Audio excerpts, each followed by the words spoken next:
24. Everybody has an opinion. For an informed opinion, we turn to political commentator Gareth van Onselen, who has been doing ongoing analysis. Welcome, Gareth. Thank you. May we start with the electoral politics of the multi-party charter, the likely collective performance the charter is to have in the upcoming elections, and the likely winners and losers within the charter.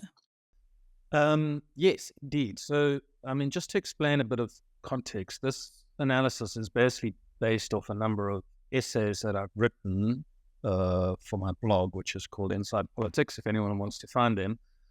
And the thing that I'm trying to achieve is, rather than just have these sort of subjective opinions of who people think will do well and won't do well, is to have a really kind of data-driven analysis of what's possible and what's not possible, so that it's very heavily grounded in statistics and previous electoral performances and the numbers that accompany those.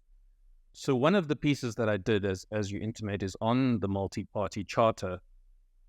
And what it demonstrates essentially, if you look at the 10 parties that comprise the charter, are some fairly obvious facts which are apparent on face value, but they're worth setting out, which is the degree to which the DA dominates the charter. 76% of all the votes in the charter of those 10 parties come from the DA. And then at the other end of the spectrum, there's 6 parties inside that coalition which have never stood in a national provincial election before, or they did and they've vanished, basically. So you have at the other end of the spectrum a whole lot of parties that are really going to battle to get a single seat at all. They're really unknown, they're really small. And that kind of presents a number of political problems for the members of the charter. The one is those parties that fall in the middle, parties like the ACDP and Freedom Front and Action South Africa, are heavily reliant on the DA for the charter to perform well, as are the smaller parties, which are going to rely heavily on those other parties in order to be able to be part of something meaningful, because if they can't deliver a seat, their ability to influence the charter at the negotiating table is going to be naught. There are a whole lot of other aspects to the charter that I looked at, which, I'm happy to talk about now. One is, what the election data says about what happens to smaller parties when they join a coalition. And I looked at the 2006 Cape Town coalition. And essentially what happened over time between the two elections, between 2006 and 2011, was every member of that coalition who was a small party, in other words, outside of the DA, sort of vanished from the electoral landscape or were severely damaged by the coalition, and the DA vote exploded in 2011. And that's one of the downsides of coalitions for smaller parties, is that the big majority party tends to dominate. It kind of eats up the support of the smaller parties over time, and it's something that I think these coalition, multi-party charter coalition partners are going to have to be very wary of. How do you rate the prospects of parties that have broken away from the African National Congress? Kind of depends on how substantial the breakaway is. So, 2 examples of very successful breakaway parties, at least initially, are COPE, which, almost got 8% in its first election, or 7%, and the EFF, which, again, almost came in at about 8% or so. And that's really difficult to do in South African politics. If you're a new party starting from scratch and you can't take any infrastructure or political capital from an existing party, it's both massively expensive and massively onerous in terms of human resources to get going. So those parties made a really big impact. COPE couldn't sustain it, and infighting saw that party collapse subsequent to that election. The EFF has sustained their initial position and built on it a bit. So it is possible to break away from the ANC so long as you take a substantial chunk of the party with you. But there are other examples, as you intimate, of parties that have failed to do that. The UDM broke away amongst much fanfare, or at least Bantu Holomisa did, and started the UDM and in 1999, and he only ever really secured a couple of percent and has vanished down to sort of 0.1% something percent since then. And that's probably a result of him being so regional, so isolated, and the breakaway so small. Now, with all these opposition parties, why could it still be really hard for them to drag the African National Congress below 51%? So I think the thing that people forget is just how big the ANC is, mainly because a lot of the analysis we do is percentage-based. And that's understandable, and it's an important part of understanding the electoral landscape. But in absolute terms, the ANC really has a huge number of votes. I mean, at its peak, it was between 12 and 10 million. It's still pretty much around 10 million. And the number of votes that you need to lose, or at least that the ANC needs to lose to drop below 50%, is really substantial. It has to lose more votes than it lost in 2019. So its decline has to accelerate from 2019. There's no real prospect of it dropping below 50% if it declines at the same rate or even a lower rate. So that's already one big ask. You're not just saying the ANC must decline, it must decline at a faster rate than it's ever declined before. And given the amount of effort that the ANC is putting into electioneering, it's going to have some effect on its rate of decline. I mean, the ANC will still decline, I think, but we have yet to see, and we'll have to wait for some more recent polls as to what that kind of rate of decline looks like.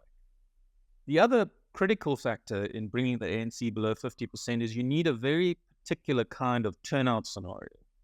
You need ANC voters to stay away in large numbers, which they have done in the past.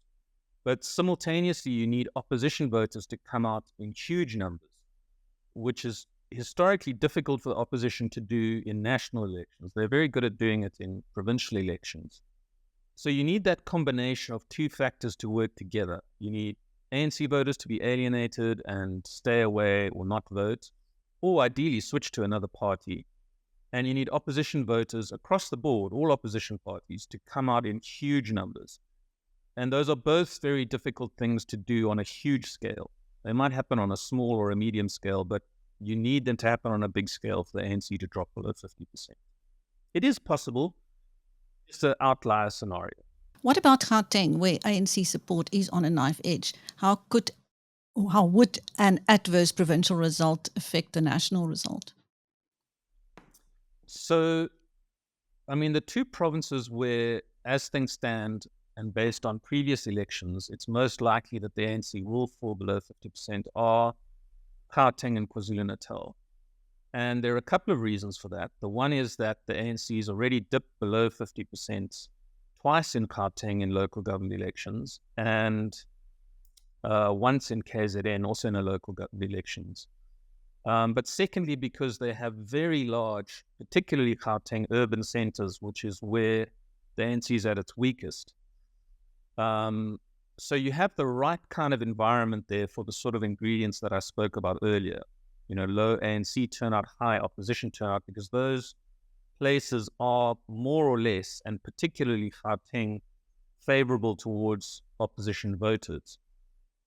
Both those parties are absolutely critical, not just to the ANC, but to parties like the DA, because they're so populous that the vast majority of support for the ANC, if you look at its total support base, and for the DA, come from places like Gauteng and KZN. So if the ANC does collapse in a serious way in those places, it will fundamentally hurt its national percentage, which makes sense. You know, if the majority of votes come from a certain place and your vote goes down, obviously it's going to hurt you nationally.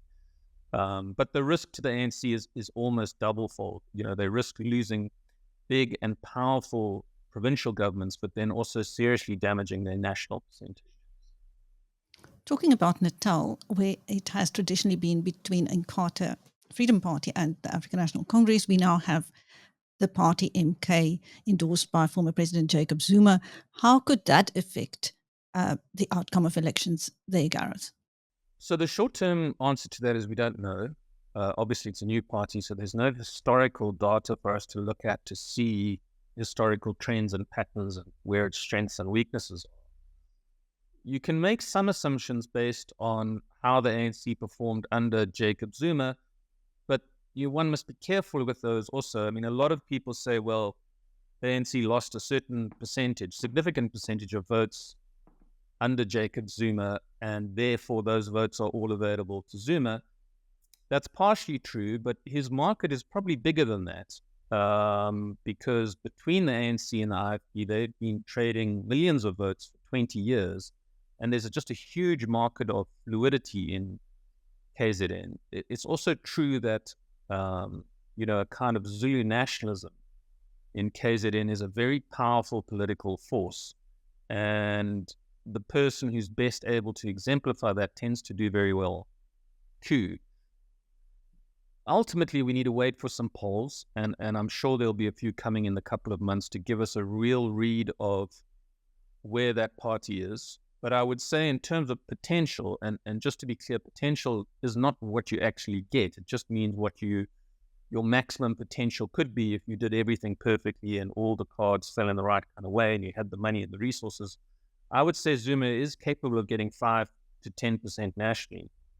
And I think his market is not just KZN. I think that's the primary market. But I think he could get a few votes in Gauteng as well. And then some bits and pieces elsewhere. But yeah, those two markets, KZN in particular, are I think where his biggest strength lies. And the Free State surely. Because Ace Magashule's act has thrown its support behind MK. No, I don't think the Free State at all. I mean, the ANC's vote is fundamentally declining in the Free State and declined with Ace Magashule as the leader.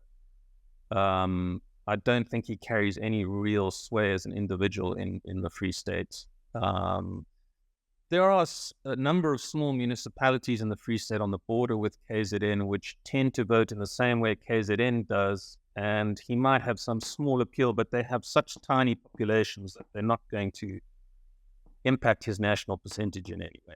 What sense do you make of Duduzane Zuma, President Zuma's son, starting a party separate from the one being endorsed by his father?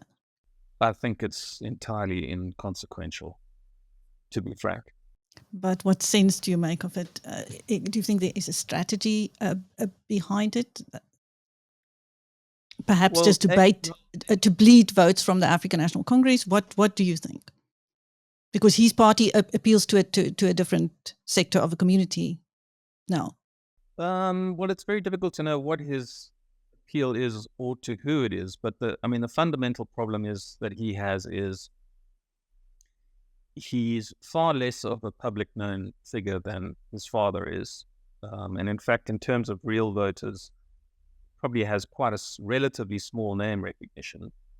So A, he's competing with his father essentially. B, he's far less known. And C, and most importantly, there's only a couple of months to go until an election. And I mean, unless you are a huge profile personality or you're a breakaway or you're taking some big chunk of another party with you, it's next to impossible to start a new political party from zero 3 months out of an election. I mean, even if you had 200 million rand, you might be lucky to get a seat or two. So, he could scrape together a few percent in KZN, maybe if he has an amazing election. I don't think so. Well, that will be quite interesting when it comes to alliances after the election to see who pairs up with whom. May we go to the Western Cape then, where the Democratic Alliance is under threat from smaller parties. How do you see that playing out, Gareth? Yeah, so this is another one of the essays I did on the situation in the Western Cape. And the DA's situation is basically this, that its majority in that province looks relatively stable. And if you look at long-term historical trends, it did decline a bit in the 2019 election, but it seems more or less stable above 50%. Its problem is that its decline is not coming at the expense of the ANC, but of a wide variety of smaller parties, which typically have some kind of nationalistic or populist ideology, which is very difficult for the DA to compete with, because it considers, it's a party of government, so it has to be far more reasonable. It can't play the kind of populist politics that a lot of opposition parties can, and new parties in particular, because they have no historical record to compare what they say against.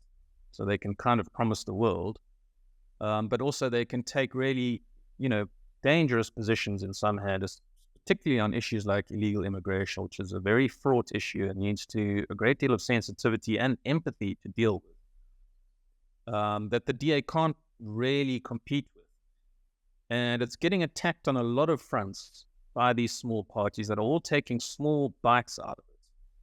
And so the DA's fundamental battle in this election is going to be to protect its core support base from those smaller parties, which I think it should do, and its majority should be fine. Again, it's still a while to go till the election, but all evidence suggests that it's solid in the Western Cape.